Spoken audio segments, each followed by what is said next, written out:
If you want to build a real online business, the first thing you need is not a logo, not a product, not even a social media.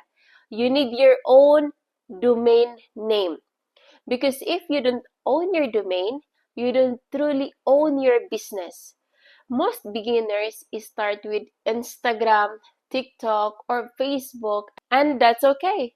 But then they stop there, and one day their account gets limited, shadow banned, or hacked, and suddenly everything disappears.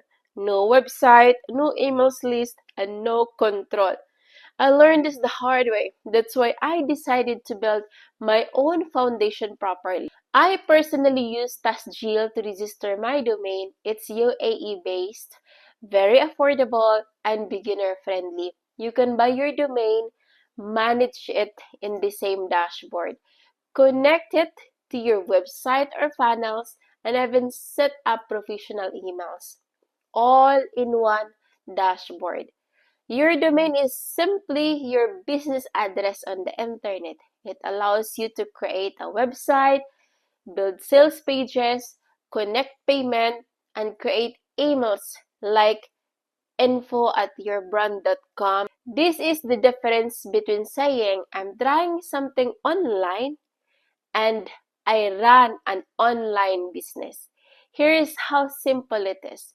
You search your business name, you choose .com or .ae, you purchase, you connect it to your website or funnels. That's it. No tech background needed. If you're serious about starting your online business, check the link in my description and secure your domain today. And if you want my beginner roadmap for domain, funnels, and digital product setup, comment clarity and I will send you the next step. Thank you so much for watching. Don't forget to like and subscribe. I'll see you in the next video.